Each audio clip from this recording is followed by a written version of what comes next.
నారాయణం నమస్కృత్య నరం చైవ నరోత్తమం దేవీం సరస్వతీం వ్యాసం తతో జయముదీరయేత్. మూకం కరోతి వాచాలం పంగుం లంఘయతే గిరిం యత్కృపాతమహం వందే పరమానందమాధవం. నమో నారాయణాయ నమో భగవతే వాసుదేవాయ శ్రీ విష్ణవే నమః. అత్యంత పవిత్రమైనటువంటి శ్రీ విష్ణు సహస్రనామ స్తోత్రాన్ని చెప్పబోతున్న ఆచార్యులు భీష్మ పితామహుల వారు విష్ణు సహస్రనామ వైశిష్ట్యాన్ని, ఆ నామముల ద్వారా ఉపాస్యమయ్యేటటువంటి ఏ దైవం ఉందో ఆ నారాయణుని తత్వాన్ని తెలియజేస్తూ ఈ నామములు ఎక్కడి నుంచి వస్తున్నాయో చెప్తూ ఉన్నారు. అయితే భీష్మాచార్యుల వారు చెప్తున్నారు కనుక ఆయనకు తోచిన ఏవో పేర్లు కొన్ని కలిపి విష్ణు సహస్రనామ స్తోత్రం అంటున్నారా అని కాదు, ఈ నామాలు ఎక్కడి నుంచి వచ్చాయో అని చెప్పబోతున్నారు. ఇది బాగా గమనించాలి. ఒక దైవం కానీ ఒక నామం కానీ మనం సృష్టిస్తే రాదు, మనం సృష్టించి అనడానికి వీల్లేదు. ఎవరో ఒకడు మనకు దేవుడు అనిపించాడు, అతన్ని దేవుడు అనియడం, ఆయన పేరునేమో మంత్రంగా చేసుకోండి అయ్యా అంటే అంగీకరించడానికి వీల్లేదు. ఎందుకంటే ప్రతిదానికి ప్రమాణం కావాలి.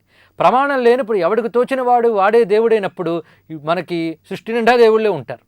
ఇలా మనకు వ్యక్తి పూజల వైపు దారితీస్తాయి. ఇలా కాకుండా ఇతడు దైవం అని, ఇది మంత్రమని ఎవరు తెలియజేస్తున్నారు అంటే ఋషిభి పరిగీతాని అని ఇక్కడ చెప్పబోతున్నారు. ఇది దైవం, ఈ నామం మంత్రం అని చెప్పేది ఋషులు అని. ఆ ఋషులు చెప్పిన నామాలను నేను ఇప్పుడు చెప్పబోతున్నాను అన్నాడు. అంటే తాను నిర్మించి ఇవ్వలేదు భీష్ముడు, తాను ఉపాసించిన విషయం చెప్తున్నాడు తప్ప తాను తయారు చేసిన విషయం చెప్పడం లేదు. అది ఇక్కడ గమనించవలసిన విషయం. ఆచార్యుడు కొత్తగా ఒక విషయం చెప్పడం, తన దాకా వచ్చినటువంటి ఉపాస విషయం ఉందో ఆ ఉపాసన విషయాన్ని తర్వాత వాడికి అందజేస్తున్నాడు శిష్యుడికి. అటువంటి నామ వైభవాన్ని చెప్తున్నాడు. ఈ నామములు ఏమిటి? ఇప్పుడు విష్ణు సహస్రనామ లక్షణం చెప్తున్నాడు. యాని నామాని గౌణాని విఖ్యాతాని మహాత్మనః ఋషిభి పరిగీతాని తాని వక్ష్యామి భూతయే అని. యాని నామాని గౌణాని, ఇప్పుడు నేను చెప్పబోయే నామములన్నీ కూడా గౌణములైన నామములు అన్నాడు. గౌణములు అంటే గుణములను తెలియజేసే నామములు అని అర్థం.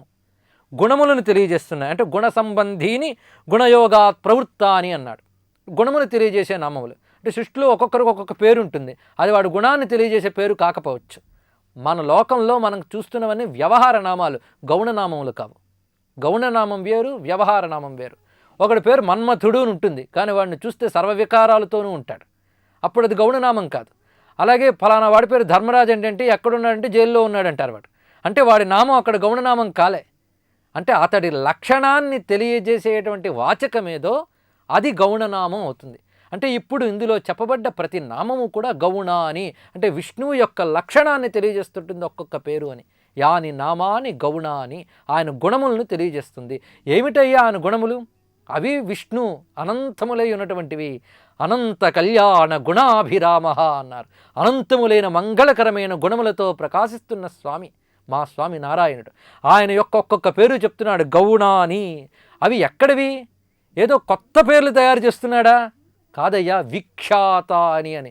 కొత్తవి ఏవి మనం అంగీకరించకూడదు, గమనించాలి. కొత్తవంటే ఇప్పుడు పుట్టే మళ్ళీ రేపు పోతాయి. విఖ్యాత అని అన్నాడు. విఖ్యాత అని అంటే సనాతనంగా పరంపరగా వస్తున్న నామమే మంత్రమవుతుంది. అటువంటి వాడే దైవం అవుతాడు. అందుకే విఖ్యాత అని అంటే వేదముల యందు వాటి యందు విఖ్యాతములైనటువంటివి, సనాతనమై బహుళ వ్యాప్తి చెందినటువంటివి. అయితే ఎవరివి అవి? గౌణాని విఖ్యాతాని రెండూ బాగున్నాయి. అయితే ఎవరివి అవి అని? మహాత్మనః, మహాత్ముడైన నారాయణునివి అని. ఆయన మహాత్ముడయ్యా అన్నారు. సర్వము వ్యాపించి ఉన్నాడు. సర్వము వ్యాపించి ఉన్నది అని ఆత్మశబ్దానికి అర్థం అని చెప్పుకున్నాం. సర్వము వ్యాపించి ఉన్న ఆయన సర్వత్రా నిండి ఉన్న మహాశక్తి అని. ఆ మహాచైతన్యమూర్తి గనక మహాత్మా అన్నారు. యచ్చాప్నోతి యదాదత్తే యచ్చాత్తి విషయానిహ యచ్చాస్తి సంతతో భావస్తస్మాదాత్మేతి కీర్త్యతే. యదాప్నోతి, ఏది సర్వము నిండి ఉన్నదో అదే ఆత్మ అని. సర్వము నిండి ఉన్న మహశక్తి ఏదో అతడు విష్ణువని. అందుకే మహాత్ముడు అంటే నారాయణుడే. మహాత్ముడైన ఆ నారాయణుని యొక్క గౌణములు విఖ్యాతములు అయిన నామాలు చెప్తున్నానయ్యా అన్నాడు. గౌణములు విఖ్యాతములైన నామాలు ఏవో నేను కూర్చి చెప్పట్లేదు అని ఋషిభి పరిగీతాని తాని వక్ష్యామి. ఋషిభి పరిగీతాని, ఋషిభి అంటే ఋషుల చేత, పరిగీతాని బాగుగా కీర్తింపబడినటువంటి నామములు చెప్తున్నానన్నాడు. ఋషుల చేత బాగా కీర్తింపబడ్డాయట. ఋషుల చేత అంటే ఋషి దర్శనాత్ అని అర్థం. ఋషి అంటే ద్రష్ట అని అర్థము, దర్శించిన వాడు అని. దర్శన శక్తి కలిగిన వాడిని ఋషి అంటారు. అంటే ఋషులు ఏం చేశారు? ఏదో తెలుసుకుని చెప్పలే, దర్శించి చెప్పారు. అనంతమైన తీవ్ర తపశ్శక్తి చేత ఇంద్రియాతీతమైన విషయాన్ని ఎవడు దర్శిస్తాడో వాడు ఋషి. మనకున్నటువంటి ప్రజ్ఞ అంతా కూడా ఇంద్రియాలు గోచరమయ్యేదాన్ని మనం తెలుసుకుంటాం. ఇంద్రియానికి అగోచరమైన దాన్ని గ్రహించాలంటే తపశ్శక్తి కావాలి. అలాంటి మహా తపశ్శక్తి సంపన్నులైనటువంటి ఋషులు ఒక అలౌకికమైన శాశ్వతమైన దివ్య శబ్దాన్ని, దివ్య రూపాన్ని దర్శిస్తారు. వారు దర్శించిన దివ్య రూపమే దేవత, వారు దర్శించిన దివ్య శబ్దమే మంత్రం. వాటిని లోకక్షేమం కోసం వేదముల ద్వారా, పురాణముల ద్వారా అందజేశారు. అంటే ఏవేవి దేవతలు, ఏవేవి మంత్రములు, ఏవి నామములు వారు స్పష్టంగా చెప్పేశారు. మళ్ళీ మనం ఎక్కడో అయోమయంగా వీడు దేవత వీడు మంత్రం అని కన్ఫ్యూజ్ కాకుండా వాళ్ళు ముందు చెప్పివేశారు ఆ ఋషులందరూ కూడా. ఆ విధంగా ఋషిభిగి పరిగీతాని, వేద మంత్ర ద్రష్టలైనటువంటి ఋషుల చేత పరిగీతాని అన్నాడు. పరిగీతాని అంటే పరితః గీతాని. పరితః అంటే అంతటా, అన్ని విధములా అని అర్థం. అన్ని విధములా గానం చేశారు ఆయన నామాలు. ఎందుకంటే అంత దివ్యమైన నామములు అవి. ఆ నామములు అనేక చోట్ల పరితః సమస్తమునందు. సమస్తమునందు అంటే దేని సమస్తమునందు? వేదమునందంతటా అని అర్థం. పరితః గీత అని అంటే వేదమునందంతటా గానము చేశారు ఆ నామాలని.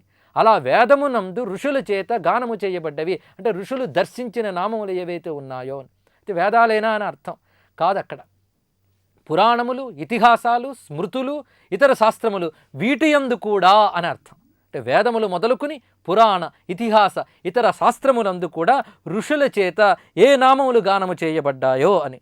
ఋషిభిః అంటే మంత్రైః తద్దర్శిభిశ్చ పరిగీతాని. పరితః సమస్తతః పరమేశ్వర ఆఖ్యానేషు తత్ర తత్ర గీతాని అని అర్థం. పరితః అంటే సమస్తతః, అన్ని విధముల, అన్ని చోట్ల. అన్ని చోట్ల అంటే పరమేశ్వర ఆఖ్యానములు ఎక్కడెక్కడైతే ఉన్నాయో అక్కడెక్కడ గానం చేయబడ్డవి. అంటే ఇప్పుడు మనం చెప్పుకోబోయేటువంటి ఈ విష్ణు సహస్రనామములు వేద మంత్రముల యందున్నవి, పురాణముల యందున్నవి, విష్ణు చరిత్రల యందున్నవి అయినటువంటి దివ్య శబ్దాలతో కూర్చున్నది. ఎవరి వల్ల? ఋషిభిః, అతీంద్రియమైన సత్యాన్ని దర్శిస్తున్నటువంటి ఋషుల చేత. ఋషి శబ్దానికి ఋషులు అనే అర్థము కాకుండా ఋషి అంటే మంత్రము అని కూడా అర్థము. అందుకే మంత్రైః తద్దర్శిభిశ్చ అన్నాడు. ఋషిని మంత్రం అని కూడా అంటారు. అంటే మంత్రములు దర్శిస్తూ ఉన్నాయి, మంత్రములు కూడా దర్శిస్తూ ఉన్నాయి. ఎవరిని దర్శిస్తున్నాయి? పరమేశ్వరుని దర్శిస్తూ ఉన్నాయి. మంత్రము ఋషి దర్శిస్తున్నాడు కానీ ఋషి తయారు చేయలేదు. తాను దర్శించిన మంత్రం ఎవరిని చెప్తోంది? మంత్రము మంత్రవేద్యమైన దేవతని చెప్తోంది. అంటే ఆ మంత్రం దేవతను దర్శిస్తోంది, దర్శింపజేస్తోంది. అందువల్ల మంత్రము అని కూడా అర్థము ఋషి శబ్దానికి. అంటే ఋషులు అంటే మంత్రములు అని అర్థము. ఋషులు అంటే మంత్రద్రష్టలు అని అర్థము. అంటే మంత్రముల చేత, మంత్రద్రష్టల చేత చెప్పబడ్డటువంటి నామములు ఇక్కడ చెప్తున్నాను అన్నాడు. ఈ విషయం మనకి భగవద్గీతలో శ్రీకృష్ణ పరమాత్మ చెప్తాడు. ఋషిభిర్బహుధా గీతం ఛందోభిర్వివిధై పృథక్ అన్నాడు. ఋషిభి బహుధా గీతం, ఋషుల చేత బహుధా అనేక విధములుగా గీతం గానం చేయబడ్డ తత్వము నేను అని చెప్తున్నాడు. అంటే ఋషుల చేత బహుధా అనేక విధములుగా గీతం గానము చేయబడ్డది. గానం అంటే అర్థం ఏమిటో మనం చెప్పుకున్నాం ముందే. గానం అంటే చక్కగా పాడుకోవడం అని అర్థం కాదు. ఇక్కడ ఆనందంగా, తన్మయంగా సత్యాన్ని దర్శిస్తూ చెప్పే మాటని గానం అంటారు.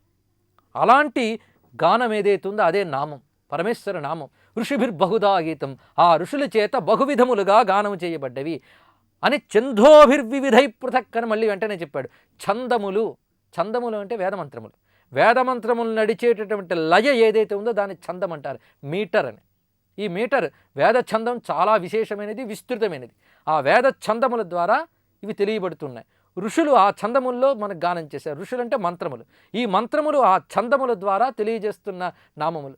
ఈ వేద మంత్రములు, ఋషులు ఇవందరూ కూడా చెప్తున్నది ఎవరిని? విష్ణువు గురించే చెప్తున్నాయి. అందుకే వేదైశ్చ సర్వైరహమేవ వేద్యో వేదాంతకృద్వేద విదేవ చాహం అన్నాడు శ్రీకృష్ణ పరమాత్మ. వేదములన్నిటి చేత, వేదాంతముల చేత కీర్తింపబడ్డ తత్వం ఏది అంటే విష్ణుతత్వమే కీర్తింపబడింది.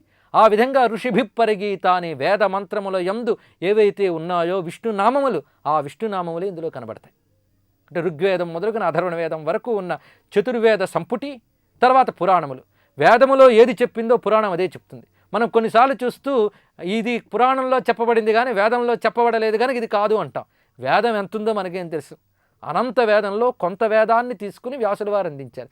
పురాణములు ఈ వేదములో విషయాలు కాక ఇంకా అందని వేద విషయాలు కూడా అక్కడ కనబడుతూ ఉంటాయి. ఆ విధంగా పురాణాలు కూడా ఋషి ప్రోక్తములే. ఈ విధంగా వేద పురాణ ఇతిహాస స్మృతులు మొదలైన వాటి అంతటా కూడా కీర్తింపబడ్డటువంటి ఆ విష్ణు నామములు ఏవైతే ఉన్నాయో వాటిని చెప్తున్నాను అన్నాడు. తాని వక్ష్యామి, ఆ నామముల్ని చెప్తున్నానని. వేదంలోనే ఋగ్వేదంలో విష్ణోర్నుకం వీర్యాని ప్రవోచత్ అని మంత్రం. ఇలా విష్ణు శబ్దానికి సంబంధించిన మంత్రములు ఎన్నో ఉన్నాయి. తద్విష్ణో పరమం పదం సదా పశ్యంతి సూరయః దివీవ చక్షురాతతం అని వేదమంత్రం. ఇదం విష్ణుర్విచక్రమే త్రేధా అని. ఇలా ఋగ్వేదంలోని మొదలైన చోట్ల అనేకములైన విష్ణునామాలు ఉన్నాయి. ఇన్ని విధముల విష్ణునామాలని ఎవరు చెప్తున్నారు? ఋషులు చెప్తున్నారన్నాడు. ఏకం సత్ విప్రాహ బహుధా వదంతి అన్నారు. ఏకం సత్, ఇందాక మనం చెప్పుకున్నట్టు కిమేకం దైవతంలోకే ఆ ఏకమే సత్ అన్నాడు. సత్ అంటే సర్వకాల సర్వావస్థల యందు ఉన్నది అని. అంటే భూత భవిష్యత్ వర్తమాన కాలాల్లో కూడా ఏది ఉంటుందో దాన్ని సత్యం అంటారు. ఆ సత్యం పరబ్రహ్మ, అది ఒక్కటే. దానిని విప్రాహ బహుధా వదంతి, విప్రులు బహువిధాలుగా చెప్పారు అన్నాడు. బహువిధాలుగా చెప్పారు కనుక బహునామాలకే. ఎందుకు? ఒకే సత్యం బహువిధాలుగా విశ్వమంతా వ్యాపించి ఉంది కనుక బహువిధాలుగా దాన్ని తెలియజేశారు వాళ్ళు. విప్రాహ అంటే ఎవరు? విప్రాహ అంటే ఋషులు అని అర్థం. విప్రాహ అంటే విశేష ప్రజ్ఞ కలవారు అని అర్థం. విశేష ప్రజ్ఞ ఎవరికి ఉందో వారు ఋషులు, అవి మంత్రములు. విశేష ప్రజ్ఞ అంటే మామూలు మానవ ప్రజ్ఞకి పరిమితి ఉంది. అంటే ఇంద్రియములకు ఏది గోచరిస్తుందో అదే వాడు చెప్తాడు, అందులోనే వాడి విజ్ఞానం అంతా ఉంటుంది. ఇదే విజ్ఞానం అనుకుంటాడు వాడు. తప్పు లేదు, నూతిలో ఉన్న కప్పకు నువ్వే మహాసముద్రం. వాడి విజ్ఞానం అంతవరకే పరిమితి. అందువల్ల వాడు అందులోనే ఇదే విజ్ఞానం, మిగిలినంత విజ్ఞానం కాదన్నాడు. కానీ నీ ఇంద్రియ శక్తులు ఎక్కడ ఆగిపోతాయో అక్కడ మొదలవుతుంది అతీంద్రియ విజ్ఞానం. దాన్ని దర్శించిన వాడు ఋషి. ఈ విశేష ప్రజ్ఞ గురించి తెలుసుకోవాలి. మానవ ప్రజ్ఞ ఏదైతే ఉందో అది కొంతమేరకే పరిమితి అవుతుంది. దానికి అతీంద్రియంగా చాలా ఉంది. మానవ ప్రజ్ఞ ఎలాంటిదంటే, ఒకడు శుభ్రంగా నిద్రపోతూ ఉంటాడు. ఆ నిద్రపోతున్నవాడు పొట్ట మించి ఒక తేలు పాకుతూ ఉంటుంది అనుకోండి. తేలు పాకుతోందన్న విషయం వీడికి తెలియదు, ఒక పొట్ట మీద పాకుతున్నా అన్న విషయం దానికి తెలియదు. అదేదో కొండ మించి వెళ్ళిపోతున్నా అనుకుంటుంది. కానీ తను ఒక మనిషి మీద వెళుతున్నాను ఈ జ్ఞానం దానికి లేదు. అంటే దాని ప్రజ్ఞ దానిది, వీడి ప్రజ్ఞ వీడిది, ఎవరి లోకం వారిది. అదే గుడ్డిమా లోకం అన్నట్టుగా. వాడి ప్రజ్ఞలో వాడున్నాడు, వీడి ప్రజ్ఞలో వీడు, ఎవరి లోకం వారిది. ఇలాగ వీళ్ళది పరిమితమైన ప్రజ్ఞతో ఉన్నటువంటి వారు. కానీ విశేష ప్రజ్ఞ అనేటువంటిది ఏమిటి అంటే, అతీంద్రియ జ్ఞానం కలిగి సత్యాన్ని ఎవరైతే దర్శిస్తున్నారో ఆ వారు విశేష ప్రజ్ఞ కలిగినటువంటి విప్రులు, ఋషులు, మంత్రములు. వారు దర్శించి చెప్పినదే నారాయణ తత్వము, నారాయణ నామములు. ఆ నారాయణుడు మనకు అర్థం కాడు, అలా తపస్సు చేసిన ఋషులకు అర్థమవుతారు. ఆ ఋషులు లోక కళ్యాణం కోసం అందజేసినటువంటివే ఈ మంత్రరాశి. ఆ మంత్రరాశి ఈ లోక కళ్యాణం కోసం అందజేసినవే విష్ణు సహస్రనామములు. దానిని నేను ఉపాసిస్తూ వస్తున్నానయ్యా అన్నాడు. వాటిని నేను ఉపాసిస్తూ వస్తూ ఉన్నాను, అది నీకు చెప్తున్నానన్నాడు. అంతేగాని నేను చెప్తున్నాను విను అని మన పురాణంలో కానీ వేదాల్లో కానీ ఈ విషయం కనబడదు. ఎవరు తాను చెప్పకూడదు. ఏవం పరంపరా ప్రాప్తముని సూత పౌరాణికుడు సౌనకాది మహర్షులకు చెప్తున్నప్పుడు కూడా ఇది నాకు వ్యాసుడు చెప్పారు, వ్యాసుడికి ఫలానా ఆయన చెప్పారు, ఆ ఫలానా ఆయనకి ఫలానా ఆయన చెప్పారని చెప్తాడు. అంటే పరంపర చెప్తాడు. ఈ విధంగా ఋషులు చివరికి మిగులుతారు. ఆ ఋషుల నుండి వచ్చినటువంటి పరంపరగా వచ్చిన ఆ నారాయణ దివ్య నామ వైభవం ఏదైతే ఉందో దానినే మనం ఇప్పుడు విష్ణు సహస్రనామ స్తోత్రము ద్వారా ఆవిష్కరించుకోబోతూ ఉన్నాం. ఆచార్యులైనటువంటి భీష్ముల వారు ఆ నామములు ఎక్కడి నుంచి వచ్చాయో చెప్తూ, యాని నామాని గౌణాని విఖ్యాతాని మహాత్మనః ఋషిభిప్పరిగీతాని తాని వక్ష్యామి భూతయే అని చెప్పారు. ఋషిభిప్పరిగీతాని వేద మంత్రముల ద్వారా, వేదముల ద్వారా, ఋషుల ద్వారా ఏవైతే పరిగీతాన్ని బాగుగా వివిధ విధములుగా వివిధ చోట్ల కీర్తించబడ్డాయో అటువంటి విష్ణునామములు గౌణాని విఖ్యాతాని, విష్ణుని అనంత కళ్యాణ గుణములను తెలియజేస్తున్నవి, విఖ్యాతములైనవి అని. ఇందులో ఒక్కొక్క నామము విష్ణుని యొక్క విభూతుల్ని తెలియజేస్తాయి. ఇందులో విభూతి యోగంలో అర్జునుడికి శ్రీకృష్ణ పరమాత్మ చెప్పిన విషయం భగవద్గీతలో, అనంతములైన విభూతులతో ఈ విశ్వమంతా నిండి ఉన్నాను అని. నారాయణ విభూతులతో జగమంతా నిండి ఉంది. అటు దేవలోకాల నుంచి ఇక్కడి వరకు సర్వత్రా ఉన్నది నారాయణ విభూతులే. ఆ నారాయణ విభూతులు దేనిలో దీపిస్తున్నాయో వాటిని నమస్కరించాలి. అందువల్ల ఆ విభూతుల నామాలు ఇందులో చెప్పబడుతూ ఉన్నాయి. అదొక విశేషం. అందుకే విఖ్యాత అని అనగానే నారాయణ యొక్క విభూతుల్ని తెలియజేస్తున్నటువంటి నామములు ఇవి అని. ఇలా వివిధములైనటువంటి మంత్రములు మంత్రద్రష్టలు కీర్తించినటువంటి విష్ణునామాలను చెప్తున్నాను అన్నాడు. తాని వక్ష్యామి, వాటిని చెప్తున్నాను. ఎందుకోసం చెప్తున్నాడని తర్వాత చెప్తున్నాడు. భూతయే అనే ఒక మాటతో. భూతయే, భూతయే అంటే ఐశ్వర్యము కొరకు అని, భూతి అంటే ఐశ్వర్యము అని. ఏ ఐశ్వర్యము? చతుర్విధ పురుషార్థములు లభించడానికై అర్థం. చతుర్విధ పురుషార్థాలంటే ధర్మ అర్థ కామ మోక్షములు, ఈ 4 లభించడానికి అని అర్థం. నిజమైన ఐశ్వర్యం ఏదో అది లభించడానికి అని. నిజమైన ఐశ్వర్యం ఏంటి? నారాయణ సంపదే ముందు చెప్పుకున్నట్లుగా సంపన్నారాయణ స్మృతి, ఆ భూతి లభించాలి, ఆ ఐశ్వర్యం లభించాలి. అన్నిటికీ మించినటువంటి ఆ నారాయణ సాయుధ్య సాన్నిధ్యాలు ఏవైతే ఉన్నాయో అవి లభించాలి. ఆ భూతి లభించాలి అంటే విష్ణు సహస్రమే సాధనము. ఇందులో ఒక్కొక్క నామాన్ని మననం చేసుకుంటూ, ఆ మననం ఒక దగ్గర కూర్చుని మన స్తోత్రం అంతా నియమంగా చదువుతాం, అందులో సందేహం లేదు. కానీ సర్వకాల సర్వావస్థల యందు ఎక్కడ ఉన్నా ఒక్కొక్క నామం తీసుకుని దాన్ని భావన చేస్తూ ఉంటేనే మన హృదయం ఆ నారాయణ స్మృతితో ఆనందంతో చిందులు వేస్తుంది. ఆ విధంగా ఇది మన వ్యవస్థగా మారిపోవాలి.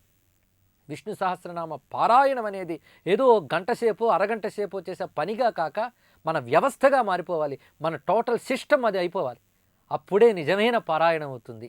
ఆ విధంగా పారాయణ చేయాలి విష్ణు సహస్రనామాన్ని. అందుకే సతతోత్థిత నిత్యం అని ప్రయోగించారు. నిత్యం భక్త్యా అనడంలో కానీ సతతోత్థిత అనడం కానీ ఆ విధంగా పారాయణం చేయాలి. ఎందుకంటే పరమమైన ఆయనం, ఇంత గొప్ప విషయం ఇది. ఇటువంటి విష్ణు సహస్రనామాల్ని చెప్తున్నాను అన్నాడు. అయితే నామాలు విడివిడిగా అనేక చోట్లున్నాయి, వాటిని ఇక్కడ కూర్చారు. ఆ కూర్చి చెప్తున్నప్పుడు ఆ కూర్పు ఎలా ఉండాలి అనేది తెలియాలి. ఇప్పుడు మనంతట మనం తయారు చేస్తే మంత్రం కాదు, మంత్రం కూడా ఋషి కూర్చుతాడు. ఎలా కూర్చుతాడు? ఒక మంత్రం, ఒక శబ్దం, అక్కడ శబ్దశక్తి ఉంటుంది. మంత్రం అనగానే ఏవో 2 అక్షరాల సమూహం అనుకోకూడదు. శబ్దమయీ శక్తి అని. ఇది నారాయణ యొక్క శబ్దమయీ రూపం అన్నారు. విష్ణు సహస్రనామం విశ్వం తర్వాత విష్ణు, విష్ణు తర్వాత వషట్కార అనడంలో ఒక నామం తర్వాత ఒక నామం అంటే ఇలా మనం ఒక రూపాన్ని నిర్మిస్తున్నామని తెలుసుకోవాలి. అంతేగాని ఒకదాని తర్వాత ఒకటి కూర్చడంలో మెలకువ ఋషికి తెలియాలి. అంటే సూక్ష్మదర్శనం చేసి సత్యదర్శనం చేసేయగలిగిన ఋషి మాత్రమే అలా కూర్చగలడు. అలా కూర్చకపోతే ఏమవుతుందంటే కాలున్న చోట చెయ్యి పెట్టి చెయ్యి ఉన్న చోట కాలు పెడితే ఆ ఏర్పడ్డ ఆకృతి ఎంత వికారంగా ఉంటుందో అంత వికారంగా ఉంటుంది. కాబట్టి కూర్చేవాడు ఏ శబ్దం తర్వాత ఏ శబ్దం ఉంచాలో తెలియాలి. అలా తెలిసినవాడు మళ్ళీ ఋషి, ఇలా కూర్చినవాడు మళ్ళీ ఋషి కావాలి. ఋషులైనటువంటి మంత్రద్రష్టలందరూ మంత్రములు చెప్పినటువంటి ఆ దివ్యనామాల్ని ఏ విధంగా కూర్చితే శబ్దమయమైన నారాయణ్ణి దివ్య విగ్రహం ఆవిర్భవిస్తుందో ఆ విధంగా కూర్చాలి. అలా కూర్చిన మహర్షి ఎవరయ్యా అంటే ఋషిర్నాంనాం సహస్రస్య వేదవ్యాసో మహాముని అన్నాడు. ప్రతి మంత్రానికి ద్రష్ట ఉంటాడు కదా. ఆ విధంగా ఇక్కడ చెప్పబడ్డ విష్ణు సహస్రనామ స్తోత్రం ఒక్కటి ఒక మహామంత్రం. గమనించండి, మంత్రములు అనేక రకాలు ఉంటాయి. ఒక అక్షరం 2 అక్షరాలు ఇలా 10 అక్షరాల లోపల ఉండే వాటిని మంత్రం అంటారు. 10 అక్షరాలు దాటి ఉండే వాటిని మహామంత్రం అంటారు. ఇలాంటి మంత్రములు కొన్ని వరుసగా పెట్టి ఉంచితే మాలామంత్రం అంటారు. ఇప్పుడు విష్ణు సహస్రనామ స్తోత్రం మాలామంత్రం. ఇది అంటే ఒక్కొక్క నామం ఒక్కొక్క మంత్రం. ఇలాంటి మంత్రములన్నిటితో కూర్చున్నటువంటి మాలామంత్రం. ఈ మాలామంత్రం కూడా ఒకరు దర్శించాలి. అలా దర్శించిన వారు ఎవరు అంటే అపరనారాయణుడు బదరాయణుండు అని శ్రీనాథుడు అన్నట్లుగా అపరనారాయణుడైనటువంటి వేదవ్యాస మహర్షి తన తపశ్శక్తి చేత దీనిని దర్శించారు. ఆయన కూడా దర్శించారు, సృష్టించలే. విష్ణు సహస్రనామ స్తోత్రాన్ని ఋషి ఆయన.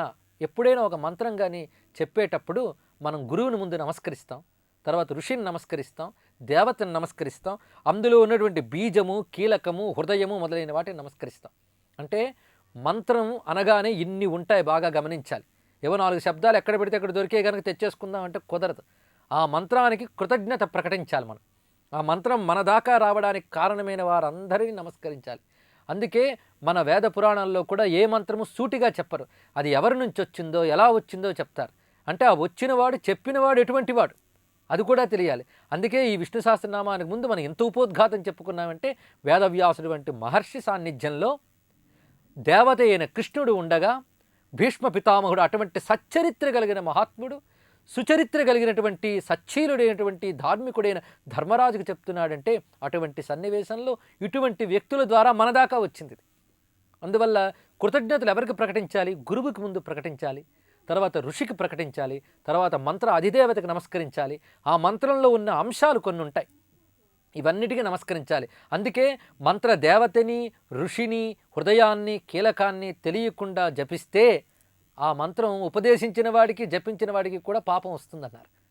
అందుకు కృతజ్ఞతా ప్రకటన మన యజ్ఞ సంస్కృతిలో ప్రధానం గనక ఒక్కొక్కరిని చెప్తున్నారు ఇక్కడ. ఋషిర్నామ్నాం సహస్రస్య వేదవ్యాసో మహాముని. ఈ విష్ణు సహస్రనామ స్తోత్రం అనేటువంటి మాలామంత్రానికి ఋషి వేదవ్యాసుల వారు. అయితే మంత్రం అనగానే తర్వాత రెండవ అంశం ఏమిటి? ఛందస్సు చెప్పాలి. ఛందస్సు అంటే అది దేవతా స్వరూపం. ఛందము ఒక్కొక్క మంత్రం ఒక్కొక్క ఛందంలో ఉంటుంది. మన వేదంలో ఛందస్సులు గాయత్రి, అనుష్టుప్పు, త్రిష్టుప్పు, బృహతి ఇటువంటి ఛందములు ఉన్నాయి మనకి. ఇలా దివ్య ఛందాలు ఎన్నో ఉన్నాయి. వైదిక ఛందశాస్త్రం ఉంది. ఈ ఛందం బాగా తెలిస్తేనే వేదమంత్రం అర్థమవుతుంది. ఛందస్సు తెలియకపోతే వేదమంత్రం అర్థం కాదు. అంటే వేదమంత్రం అర్థం కావడానికి సంస్కృతం ఒక్కటి తెలిస్తే చాలదు. శిక్ష, వ్యాకరణ, ఛంద, నిరుక్త, జ్యోతిష కల్పములు తెలియాలి. అప్పుడు మంత్రము, మంత్ర దేవతా స్వరూపము, వాటి యొక్క వివిధమైన అప్లికేషన్స్ అర్థమవుతాయి. అందుకు ఛందము తెలియాలి కనుక ఈ మంత్రము ఏ ఛందంలో ఉందో తెలుసుకోవాలి. ఋషి తెలుసుకున్నాం మొదట వేదవ్యాసులని. ఛందము అనుష్టుప్ అన్నాడు. ఛందోనుష్టుప్ అని అనుష్టుప్ ఛందస్సులో నడుస్తుంది. 32 అక్షరాల అనుష్టుప్ ఛందస్సు పరిపూర్ణత్వానికి. అంటే ఒక వాక్యంలో 16, రెండో వాక్యంలో 16 అక్షరాలు ఉంటాయి. ఈ విధంగా 32 అక్షరాలు షోడశ కళా పరిపూర్ణంగా ఉంటుంది ఒక్కొక్క వాక్యం. అలా ఒక్కొక్క వాక్యము షోడశ కళా పరిపూర్ణంగా ఉన్నటువంటి అనుష్టుప్ ఛందస్సులో దీపిస్తున్నటువంటి మంత్రం ఇది. అయితే ఋషి చెప్పుకున్నాం, ఛందం చెప్పుకున్నాం. ఈ మంత్ర దేవత ఎవరు అని, అంటే మంత్రానికి అధిష్టాన దేవత ఉంటారు కదా. ఆ విషయం మనం రుద్రం చెప్పుకున్నప్పుడు కూడా చెప్పుకున్నాం. ఒక్కొక్క మంత్రానికి ఒక్కొక్క దేవత ఉంటారని. అలాగా దీనికి దేవత ఎవరయ్యా అంటే భగవాన్ దేవకీసుతః. భగవంతుడైనటువంటి దేవకీసుతుడైన శ్రీకృష్ణ పరమాత్మ నారాయణుడు, ఆయన దీనికి దేవత అన్నాడు. ఇక మంత్రానికి బీజములుంటాయి. ఈ బీజములు, శక్తి ఇవి కూడా మంత్రం లోపలే దాగి ఉంటాయి. అంటే ఆ మంత్రం వెళుతూ ఉంటే అందులో కొన్ని భాగాలు, కొన్ని బీజాక్షరాలు, కొన్ని శక్తిని తెలియజేసేవి, కొన్ని కీలకాన్ని తెలియజేసేవి, కొన్ని హృదయాన్ని తెలియజేసేవి ఉంటాయి. అంటే అవి ఎక్కడున్నాయి ఆ నామం ఒకటి హృదయాన్ని తెలియజేస్తుంది, ఒకటి బీజాన్ని తెలియజేస్తుంది. కనుక ఆ నామం వచ్చినప్పుడు ఓహో ఇది దీనికి బీజం అని తెలుసుకోవాలి. ఏమిటయ్యా దీనికి బీజం అంటే అమృతాంశోద్భవో బీజం అన్నాడు. విష్ణు సహస్రనామంలోనే అమృతాంశోద్భవ అనేటువంటి శబ్దం ఉంది. ఈ శబ్దం ఈ మంత్రశక్తికి బీజము. ఇక శక్తి ఎవరు అంటే దేవకీనందన. దేవకీనందన స్రష్ట క్షితీశ పాపనాశన అని వస్తుంది నామం విష్ణు సహస్రంలో. ఆ దేవకీనందన అనే శబ్దము దీనికి శక్తి అన్నాడు. అంటే దేవత ఎవరో శక్తి అతడే దీనికి దేవత. దేవకీనందనుడు భగవానుడు, మన వాసుదేవుడు నారాయణుడు, ఆయనే దీనికి శక్తి. ఇక త్రిసామ సామ ఘస్సామ అనే నామం వస్తుంది. అందులో త్రిసామ అని ఏదైతే ఉందో అది దీనికి హృదయం అన్నాడు. అయితే మంత్రం అంతా చెప్పి వినియోగించాలి దేనికైనా. మంత్రం దేనికి వినియోగిస్తున్నాం, దేనికి ఉపయోగిస్తున్నాం అని ప్రతి మంత్రానికి వినియోగం చెప్తాం. ఫలానా పని జరగడానికి, ఫలానా అభీష్టం జరగడానికి అని వినియోగిస్తాం కదా. ఇది దేనికి వినియోగించుతున్నామో చెప్తున్నాడు, దేనికి వినియోగించాలో కూడా చెప్తున్నాడు. శాంత్యర్థే వినియుజ్యతే. గొప్ప మాట ఇది. శాంతి కోసం వినియోగించాలయ్యా అన్నాడు. శాంతం కావాలి. ఈ శాంత స్థితి కోసం, అంటే శాంతము అంటే శమనము అని అర్థము, లయము అని అర్థం, లీనం అని అర్థం. దేనిలో లీనమైపోతే శాంతి ఉంటుంది. అది అంటే ఒక వైబ్రేషన్స్తో ఉన్నంతసేపు కడలికి లేదా ఒక కాసారానికి, కొలనికి శాంతి ఉండదు. ఆ వైబ్రేషన్స్ అన్నీ అణగిపోవాలి, నిర్మలంగా నిశ్చలంగా ఉండాలి. ఆ నిర్మల నిశ్చల నిర్వికార స్థితి ఏదైతే ఉందో అది శాంతి. ఏది కైవల్యము అది శాంతి, ఏది జ్ఞానము అది శాంతి, ఏది లయము అది శాంతి. ఆ నారాయణయందు లయమైనప్పుడే శాంతి. ఆ శాంతి కోసం దీన్ని వినియోగించడం పరమ ప్రయోజనం అని చెప్పాడు. మనం మామూలుగా ఆరోగ్యం కావడానికో, ఐశ్వర్యం కావడానికో, అనుకున్న పని నెరవేరడానికో ఇది చేయవచ్చు. అయితే అవి చెయ్యకూడదని కాదు, కానీ పరమమైన ప్రయోజనమే ఎప్పుడైనా చెప్తారు ఋషులు. పరమమైన ప్రయోజనం అంటే శాంతి ఒక్కటే. లౌకికమైన మిగిలినవన్నీ కూడా ఇప్పటికి గొప్పగా అనిపిస్తాయి, తీరిపోయే గొప్పగా అనిపించవు. వాటి కోసం వినియోగించడం అంటే క్షుద్ర ప్రయోజనం కోసం వినియోగించినట్లు. ఇది వినియోగించకూడదని కాదు, కానీ అక్కడికి ఇది పరిమితి కాదు అని, మోక్షాన్ని కూడా ఇవ్వగలిగే శక్తి దీనికి ఉంది, అది గమనించాలి. అంత మహాసాధనం మన దగ్గర ఉంది, అది తెలియాలి.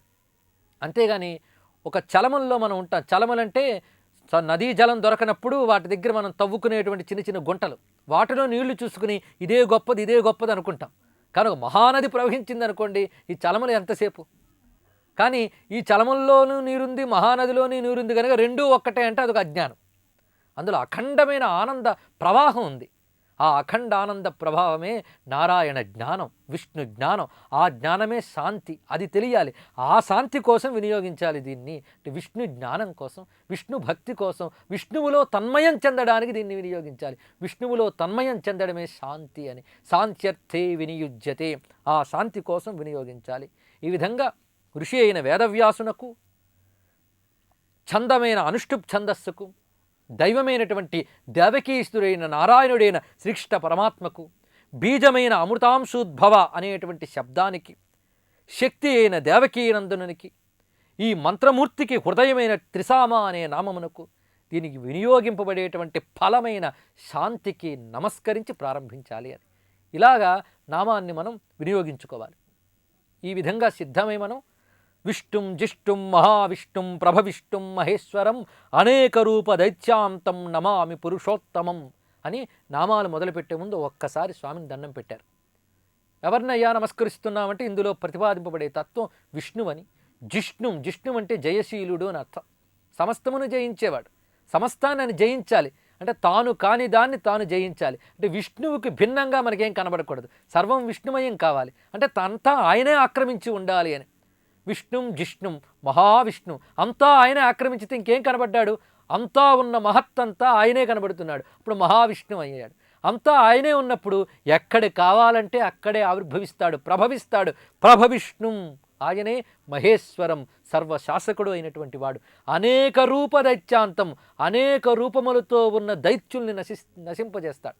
విష్ణుం జిష్ణుం మహావిష్ణుం ప్రభవిష్ణుం మహేశ్వరం అనేక రూప దైత్యాంతం నమామి పురుషోత్తమం.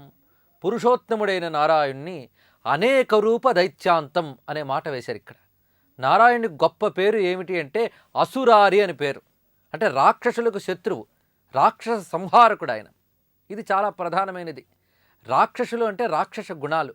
మన లోపల ఉన్నటువంటి దైత్యులు ఎవరైతే ఉన్నారో ఆ రాక్షస గుణాలన్నీ నారాయణ స్మరణ వల్లే పోతాయి. ఆ రాక్షస గుణాలు ఎన్ని రకాలుగా ఉంటాయంటే అనేక రూపములతో ఉంటాయి రాక్షస గుణాలు. ఇది అని చెప్పలేం. రాక్షసుల యొక్క గుణములు, రాక్షసుల యొక్క బుద్ధులు, వాళ్ళ వ్యూహాలు అనేక రకములుగా ఉంటాయి.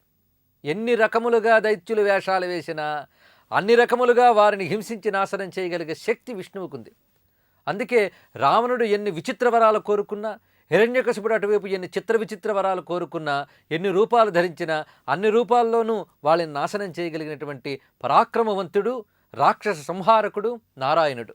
అనేక రూప దైత్యాంతం, అనేక రూపములతో ఉన్నటువంటి దైత్యుల్ని అంతము చేయువాడు అని. అంతేకాక అనేక రూపములు ధరించి దైత్యుల్ని అంతము చేయువాడు. ఇది కూడా ఒక అర్థం. అంటే ఆయన సోమకాసురుని సంహరించడానికి మత్స్యావతారం ధరించాడు. అలాగే హిరణ్యాక్షుణ్ణి సంహరించడానికని వరాహావతారం ధరించాడు. హిరణ్యకశిపుని సంహరించడానికి నృసింహావతారం ధరించాడు. రావణాసురుని సంహరించడానికి రామావతారం ధరించాడు. అలాగా అనేక రూపములు ధరించి దైత్యుల్ని అంతము చేసినటువంటి నారాయణుడు విష్ణు సహస్రము ద్వారా చెప్పబడుతున్నాడు అనడంలో నారాయణుని యొక్క వివిధ అవతార వైభవములు కూడా ఈ నామముల యందు చెప్పబడుతున్నాయని స్ఫురింపజేస్తున్నారు ఇందులో. అందుకు ఈ శ్లోకాన్ని పెట్టారు. ఏ అవతారం తీసుకుంటే ఆ అవతారం దగ్గరే తిరగడానికి జీవితం చాలదు. అంత గొప్ప గొప్ప అవతారాలు స్వామివారివి.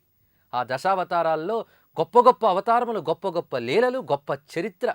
ఒక్కొక్క దాన్ని ఆదర్శంగా తీసుకుని మననం చేసుకుంటూ ఉంటే మన జీవితం నారాయణమయం అయిపోతుంది. ఒక రామకథ కానీ, కృష్ణ కథ కానీ, నరసింహ కథ కానీ, ఒక్కొక్క అవతారానికి ఉన్న వైభవం అది. అలా వివిధ అవతార స్వరూపుడైన నారాయణునికి నమస్కారం అనే మాట అనేక రూప దైత్యాంతం అనే దానిలో తెలియజేస్తుంది. ఇన్ని రకముల దైత్యులు మన హృదయంలోనే పుడుతూ ఉంటారు గనక ఈ హృదయంలో దైత్యభావాలు ఏవీ లేకుండా పరిపూర్ణంగా దైత్యభావాన్ని నాశనం చేసి నారాయణ భావాన్ని సముజృంభణం చేయడానికి గాను ఆయన్ని నమస్కరించాలి. అందుకే అనేక రూప దైత్యాంతం నమామి పురుషోత్తమం అని ఇంత గొప్ప భావాన్ని ఒక్క స్తోత్రంలో పలికించారు భీష్ముల వారు. ఇది చేసిన తర్వాత సహస్రనామాలు ప్రారంభించే ముందు సంప్రదాయం ప్రకారం అస్య శ్రీ విష్ణోర్దివ్య సహస్రనామ స్తోత్ర మహామంత్రస్య అని లేదా మాలామంత్రస్య అని విష్ణువు యొక్క దివ్య సహస్రనామ స్తోత్ర మహామంత్రం ఇది. ఇదంతా కలిపి ఒక మహామంత్రం అన్నమాట. ఒక్కొక్క నామము ఒక్కొక్క మంత్రము, ఈ 1000 నామాలు కలుపుకుని ఒక మహామంత్రము అయినటువంటి మహామంత్రమునకు మళ్ళీ ఋషిని వారందరినీ సంప్రదాయ ప్రకారం స్మరిస్తూ ఉన్నారు. శ్రీ వేదవ్యాసో భగవాన్ ఋషి అనుష్టుప్ ఛంద శ్రీ మహావిష్ణు పరమాత్మ శ్రీమన్నారాయణో దేవత. ఎవరయ్యా దేవుడంటే భగవాన్ దేవకీసుత అన్నాం. ఆ భగవాన్ దేవకీసుత అనేక అవతారములు ధరించినటువంటి నారాయణుడు గనక ఆ నారాయణుడే ఇక్కడ దేవత. శ్రీ మహావిష్ణు పరమాత్మ శ్రీమన్నారాయణో దేవత. పరమాత్మ అయినటువంటి కిమేకం దైవతంలోకే ఏకమైనటువంటి దేవత పరమాత్మ శ్రీమన్నారాయణుడు దీనికి దేవత. అమృతాంశోద్భవో భానృతి బీజం దేవకీనందన సృష్టేతి శక్తి అని చెప్పి ఉద్భవ క్షోభనో దేవ ఇది పరమో మంత్ర అన్నారు. అంటే విష్ణు శాస్త్రంలోనే ఈ నామం వస్తుంది. ఉద్భవ క్షోభనో దేవో అని వస్తుంది. ఆ ఉద్భవ క్షోభనో దేవ అనేది పరమ మంత్రము అనమాట. అంటే మహామంత్రములో మహాశక్తివంతంగా ఉన్నటువంటి ఒక మంత్రం అది. శంఖభృన్నందకి చక్రీతి కీలకం. మంత్రములో ఉండే అంగములు ఇవన్నీను. ఆ అంగముల్లో కీలకం అనేది ఒక ప్రధానమైన అంగం. అది శంఖభృన్నందకి చక్రీ శాన్గధన్వా గదాధర అనే నామం వస్తుంది. అందులో శంఖభృన్నందకి చక్రి అనేటువంటి శబ్దజాలం ఏదైతే ఉందో అది ఈ మంత్రపురుషునికి కీలకము అంటున్నారు. ఇక శాన్గధన్వా గదాధర ఇత్యస్త్రం. ఒక మంత్రానికి కీలకంతో పాటు అస్త్రం ఒకటి ఉంటుంది. ఇవన్నీ ఉంటాయి కనుక మంత్రం అంత శక్తివంతంగా ఉంటుంది. ఆ మంత్రమునకు హృదయం తర్వాత మనం శక్తిని చెప్పుకున్నాం, పరమమంత్రాన్ని చెప్పుకున్నాం, కీలకాన్ని చెప్తున్నాం. ఇప్పుడు అస్త్రాన్ని చెప్తున్నాడు. శాన్గధన్వా గదాధర అనేటువంటి ఏ శబ్దమైతే ఉందో ఈ సహస్రనామ స్తోత్రంలో అది ఇత్యస్త్రం, అది అస్త్రముగా ఉన్నది. అలాగే మంత్రానికి కూడా నేత్రం ఉంటుంది. ఎందుకంటే మంత్రం అంతా కలుపుకుని ఒక దేవతది, శబ్దమయమైనటువంటి దేవత. ఆ శబ్దమయమైన దేవతలు ఇవన్నీ అంగములుగా ఉంటాయి. రథాంగపాణి రక్షోభ్య సర్వప్రహరణాయుధ నామం ఉంది కదా, చివరికి వస్తుంది ఇది. అందులో రథాంగపాణి రక్షోభ్య అనేటువంటి ఏ శబ్దమైతే ఉందో అది నేత్రం. నేత్రం తర్వాత కవచం. ఆ మంత్రమూర్తికి ఉన్న కవచం ఏమిటి అంటే త్రిసామ గస్సామేతి కవచం అన్నారు. త్రిసామ గస్సామో అని వస్తుంది. ఆ శబ్దజాలం ఏదైతే ఉందో అది కవచం. అలాగే కారణమైన ఒక శక్తి ఉంటుంది, దాన్ని యోనిహి అన్నారు. ఆనందం పరబ్రహ్మేతి యోనిహి అంటే ఆ మంత్రమునకు ఉద్భవ స్థానం ఏదైతే ఉంటుందో అది ఏవిది అంటే ఆనందం పరబ్రహ్మ అనేటువంటి ఏ శబ్దమైతే ఉందో అది. అలాగే దిగ్బంధనం చేస్తారు. ఈ మంత్రమునకు దిగ్బంధనం చేస్తాడు సాధకుడు. ఆ దిగ్బంధన చేసే శక్తి కలిగినటువంటి శబ్దం ఏది అంటే ఋతుసుదర్శన కాల ఇది దిగ్బంధ అన్నాడు. ఋతుసుదర్శన కాలో అని ఒక నామం వస్తుంది. ఆ కొన్ని నామాల సముచ్చయమైనటువంటి ఆ శబ్దజాలం ఏదైతే ఉందో ఋతుసుదర్శన కాల అనేది దిగ్బంధము. ఈ విధంగా ఋషిని మొదలుకొని దిగ్బంధం వరకు మంత్రస్వరూపం మొత్తాన్ని కూడా నమస్కరించి ఆ మంత్రాన్ని జపం చేయాలి. ఇది సంప్రదాయం. ఆ సంప్రదాయ ప్రకారం మంత్రస్వరూపాన్ని ఋషులు ఈ విధంగా మనకి నిర్ణయించారు. అయితే ఈ దిగ్బంధం తర్వాత చేయవలసింది ఏంటంటే ధ్యానం అని.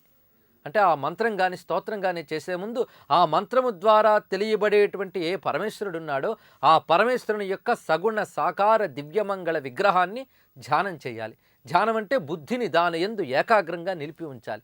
అలా ఎవరిని ధ్యానించాలయ్యా అంటే విశ్వరూప ఇతి ధ్యానం అన్నాడు.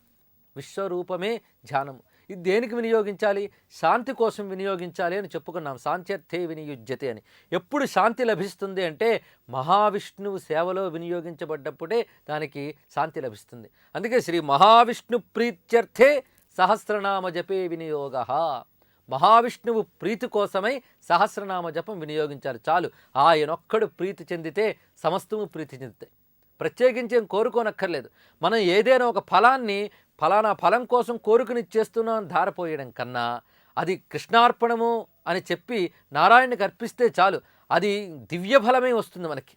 అందుకే ఏది చేసినా మనకి కృష్ణార్పణం రామార్పణం అని చెప్తూ ఉంటాం. భగవద్ అర్పణం చేయాలి. ఆయనకి ప్రీతి కలిగించేలా కర్మ చేయాలి. ఆయనకి ఎప్పుడు ప్రీతి కలుగుతుంది? శుద్ధమైన మనస్సుతో మనసారా చెప్పినప్పుడు ఆయనకి ప్రీతి, భక్తికే ఆయన ప్రీతి చెందుతాడు. అలా భక్తిగా దీన్ని వినియోగించాలి అనడమే శ్రీ మహావిష్ణు ప్రీత్యర్థే శ్రీ సహస్రనామ జపే వినియోగ. ఇంకొక పాఠంలో శ్రీ మహావిష్ణు కైంకర్య రూపే సహస్రనామ జపే వినియోగ అన్నారు. అంటే విష్ణు కైంకర్యంగా సహస్రనామ జపాన్ని వినియోగించాలి అన్నారు. విష్ణు సేవగా వినియోగించాలి. అంటే సహస్రనామ స్తోత్రముతో మనం విష్ణు సేవ చేస్తున్నామని తెలుసుకోవాలి. ధ్యానం ప్రారంభిస్తున్నారు. ఒక్కసారి ఏకాగ్రంగా మన హృదయంలో ఆ నారాయణుని యొక్క దివ్యమంగళ విగ్రహాన్ని ధ్యానించాలి. ఎంత కమ్మని విగ్రహం, ఎంత చక్కని విగ్రహం, ఎంత దేదీప్యమానమైనటువంటి విగ్రహం. అటువంటి దివ్య విగ్రహంతో మనస్సు అనుసంధానింపగడగానే వెంటనే ఆ మనస్సులో ఉన్నటువంటి అనేక రూప దైత్యులు అంతమే తీరతారు. అలాంటి చక్కని విగ్రహం అది స్ఫురిస్తే చాలు, అలాంటి స్వామివారి యొక్క కమనీయ రూపాన్ని భక్తలోక గమనీయ రూప కమనీయ కృష్ణ పరిపాహిమాం అన్నారు నారాయణ భట్టపాదులు వారు. అలాగా భక్తలోకాలకి గమనీయమైన కమనీయమైనటువంటి ఆ విష్ణు రూపాలు ఈ ధ్యానంలో చెప్తూ ఉన్నారు.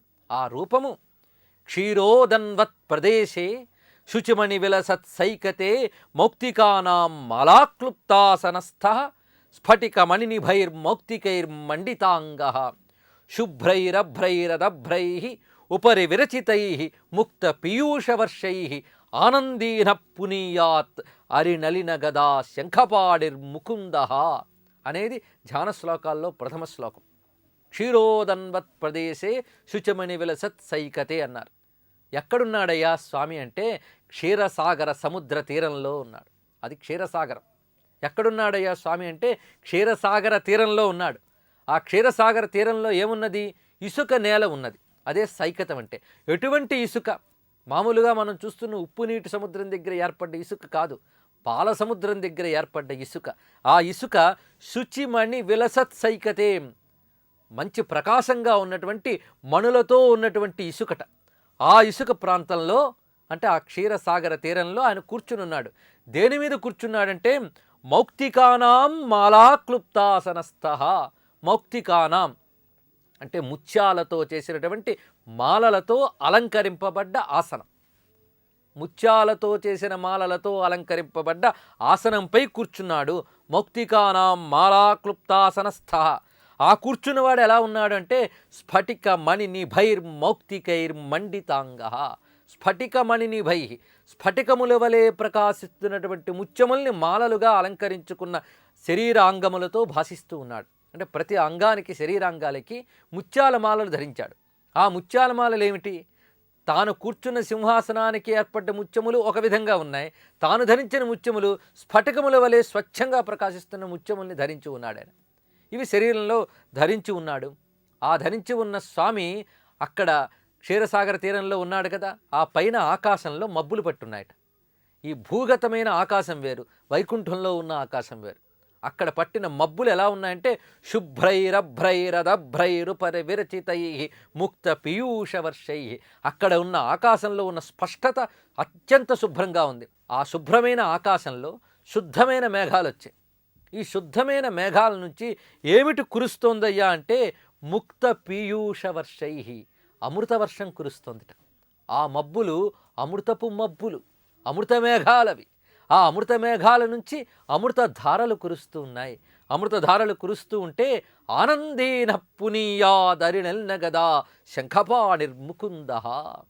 ఆ విధంగా పడుతున్నటువంటి అమృతపు జల్లులతో తడిసిపోతున్నాడు స్వామి. అలా తడిసి ఉన్నటువంటి నారాయణుడు అరినలిన గదా శంఖపాణిర్ముకుంద, శంఖచక్ర గదాపాణి అయినటువంటి ఆ నారాయణుడు ముకుందుడు. ఆయన్ని ధ్యానించాలి ఇందులో అన్నారు. అంటే ఒక్కసారి మళ్ళీ మనం తలంచుకుంటే ఆ క్షీరసాగర తీరంలో మణుల వలె ఉన్నటువంటి ఇసుక ప్రాంతంలో మౌక్తికానాం మాలాక్లుప్తాసనస్థ, ముత్యాలతో చేసినటువంటి ఆసనంపై స్ఫటికముల వలె ప్రకాశిస్తున్నటువంటి ముత్యాలను అలంకరించుకున్నటువంటి స్వామి. ఆ పైన ఆకాశం నుంచి శుభ్రమైన మేఘముల నుండి అమృతపు జల్లులు పడుతూ ఉండగా ఆ అమృతపు జల్లులతో తడిసిపోతున్న స్వామి 4 చేతులలో శంఖచక్ర గదా పద్మములను ధరించినటువంటి ముకుందుడు ఇక్కడ ధ్యానంలో ఉన్నటువంటి స్వామి. అంటే ఇక్కడ బాగా గమనించండి, ఆయన ఎక్కడున్నాడు? క్షీరసాగరం. క్షీరసాగరం ఎలా ఉంటుంది? తెల్లగా ఉంటుంది. శుద్ధ సత్వగుణమే క్షీరసాగరం. పరమేశ్వరుడు శుద్ధ సత్వగుణంలో భాషిస్తాడు. సత్వగుణము ద్వారా పరమేశ్వరుని పొందగలం. అందువల్ల శుద్ధ సత్వగుణమే ఆయన చుట్టూరా ఉన్నటువంటి క్షీరసాగరం. అది రసస్వరూపంగా ప్రకాశిస్తూ ఉన్నది. రసమయుడు పరమేశ్వరుడు, రసోవై సహా అన్నారు. ఆ విధంగా రసస్వరూపంగా ఉన్నటువంటి క్షీరసాగర తీరంలో అంతా శుచి. ఆయన శుచిస్వరూపుడు, శుద్ధస్వరూపుడు గనక శుచి ఉన్నది. అక్కడ ముత్యాల మాలలు అంటే ముత్యం కూడా తెల్లగా ఉంటుంది. ఈ తెల్లని ముత్యాలు ఏవైతే ఉన్నాయో అవి కూడా సత్వగుణానికే సంకేతము. ఇక ఈయన ధరించినవి స్ఫటికముల వంటి ముత్యములు అన్నారు. స్ఫటికములకి ఏ వికారము ఉండదు. అంటే ఇంకా శుద్ధం అన్నమాట. నిర్వికారమై పరమశుద్ధమైనటువంటి స్వరూపుడు ఈయన అనడానికే స్ఫటికమణిని భైర్మౌక్తికైః మండితాంగ. అటువంటి ముత్యాలతో ప్రకాశిస్తున్నాడు. ఇక ఆయన పైన ఉన్నటువంటి ఆకాశం కూడా అత్యంత శుభ్రంగా ఉంది. దాని నుండి అమృతం పడుతోంది. దాంతో తడిసిపోతున్నాడు స్వామి. అంటే శుద్ధ సత్వస్వరూపుడై అమృతస్వరూపుడై ఉన్నాడు. అమృతంతో తడిసిపోతున్నా అంటే ఆర్ద్రంగా ఉన్నాడు, కరుణ రసార్ద్రంగా ఉన్నాడు స్వామి. శుద్ధ సత్వస్వరూపంగా కరుణ రసాద్ర స్వరూపంగా భాషిస్తున్నటువంటి అమృతమయ తేజస్వరూపుడైనటువంటి నారాయణుడే ఈ విష్ణు సహస్రమునకు ధ్యేయమూర్తి. నమో నారాయణాయ, నమో భగవతే వాసుదేవాయ, శ్రీ విష్ణవే నమః. శ్రీకృష్ణార్పణమస్తు.